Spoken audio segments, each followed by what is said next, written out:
Hello. അപ്പോൾ നമ്മൾ ഇന്ന് വെറുതെ വീട്ടിലിരിക്കുമ്പം നമുക്കൊരു തോന്നിയൊരു കാര്യമാണ് നമ്മുടെ അടുത്തുള്ള ഫിഷ് ടാങ്കുകളൊക്കെ ഒന്ന് ക്ലീൻ ചെയ്യാമെന്ന്. അപ്പോൾ ഒന്നും നോക്കിയില്ല, നേരെ നമ്മളെ ആഫ്രിക്ക മുഴുവൻ ടാങ്ക് ഒന്ന് ക്ലീൻ ചെയ്യാൻ തീരുമാനിച്ചു.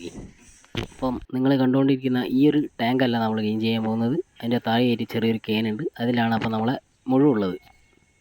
ഇതിന് ഭക്ഷണമായിട്ട് മത്തി, അതുപോലെ തന്നെ അയില, അതുപോലെ തന്നെ ചെറിയ ചെറിയ പരൽ, ഇതൊക്കെ നമ്മൾ ഫീഡ് ചെയ്യുന്നതിനെ കൊണ്ട് തന്നെ 2 ദിവസം കൂടുമ്പോൾ നമ്മളെ ടാങ്ക് നമ്മൾ ക്ലീൻ ചെയ്യുന്നുണ്ട്.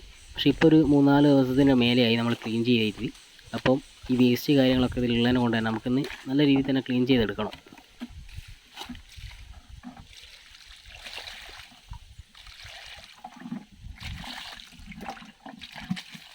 അപ്പോൾ ഇതാണ് നമ്മുടെ അടുത്തുള്ള ആഫ്രിക്കൻ മുഴു. ഒരു 2 ഇഞ്ച് വലിപ്പമുള്ളൊക്കെ ടൈമിൽ വാങ്ങിയതാണ്.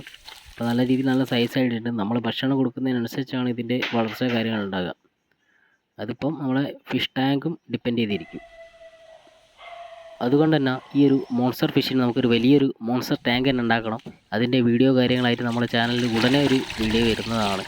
അപ്പോൾ ഈ വീഡിയോ ഇഷ്ടപ്പെടുകയാണെങ്കിലും, അതുപോലെ തന്നെ ഈ മോൺസ്റ്റർ ഫിഷിനെ ഇഷ്ടപ്പെടുന്ന ആളുകളാണ് നിങ്ങളെങ്കിലും, ഈ ഒരു വീഡിയോ നല്ല രീതിയിൽ തന്നെ സപ്പോർട്ട് ചെയ്യുക. അതുപോലെ തന്നെ നമ്മുടെ ചാനൽ സബ്സ്ക്രൈബ് ചെയ്യുക. അതിൻ്റെ കൂടെ തന്നെ ബെല്ലൈക്കൺ അനേബിൾ ചെയ്യുകയാണെങ്കിൽ നമ്മൾ ഇടുന്ന വീഡിയോ കാര്യങ്ങളൊക്കെ നിങ്ങളിലേക്ക് എത്തുന്നതാണ്. അപ്പോൾ നമുക്ക് ഉടനെ തന്നെ ഒരു മോൺസ്റ്റർ ഫിഷ് ടാങ്ക് ആയിട്ട് നമുക്ക് വരുന്നതാണ്. അപ്പോൾ മറ്റൊരു വീഡിയോയിൽ കാണാം.